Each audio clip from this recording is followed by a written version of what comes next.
Well, friends, today we're going to talk about from John 14, verses 2 through 4, one of the great images we have in the Bible of the life to come, the destination. Yesterday we had Philip, this honest disciple, asking Jesus, we don't know where you're going. You say you're going where to prepare a place for us. We don't know where that is. And so how can we know how to get there?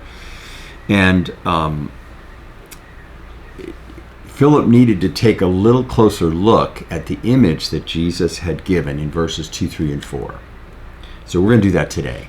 This is what Jesus says. In my Father's house, there are many dwelling places, sometimes translated rooms. If it were not so, would I be telling you that I'm going to prepare a place for you? If I go and prepare a place for you, I will come again and take you to myself, so that where I am, you may also be. And you know the way to the place where I'm going. So, this somewhat mysterious language about coming and going and being with Jesus is actually very concrete imagery. It's imagery that is drawn directly from first century marriage practices. And you may know that in the first century, when you got engaged, that was the legal equivalent of being married. The service came later, and I'm going to explain why that did. But the contract was a binding contract. You were considered married at the point where you got engaged. In the West, over time, what has developed is that engagement is somewhat of a test, a trial to see if you can make it to the wedding. But in the first century, it was a solemn contract, and there was a gap traditionally between the moment of betrothal, where families signed on as well as individuals. Individuals got a say, but it was a family matter too. There would be a gap until you would have the wedding service, and I've got two weddings this weekend I'm looking forward to. They're one-day affairs, our weddings.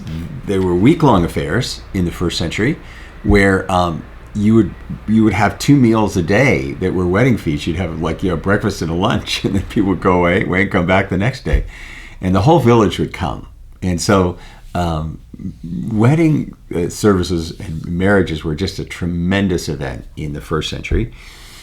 But you didn't get from the betrothal or engagement to the wedding until the groom had added on to his family set of family homes a new space for he and his bride. Now, this goes back to the sort of Bedouin and roots of these Middle Eastern communities, where people would travel in tents, and they would move with their herds to areas that were amenable for feeding their flocks. And families lived in these extended family, these clans together. And in many societies, there's what's called a bride price, where the bride is seen as symbolically moving from her family unit into the family unit of the groom. And there's also a sense of the families joining and there being these new relationships. But from a sort of responsibility standpoint, the groom's family now becomes responsible for the well-being of the bride. And so oftentimes the bride's family pays a bride price that recognizes that new obligation as well.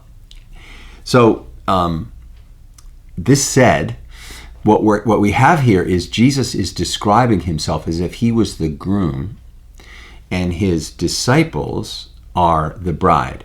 I am going ahead to prepare a place for you in my Father's house, right? He is constructing on to the divine home a special place. And if I do that, I will come again. That's what would happen on the day of the wedding. The groom would come to the bride's home, and they would then go to the place for the wedding celebration. I will take you to myself, that where I am, you may also be.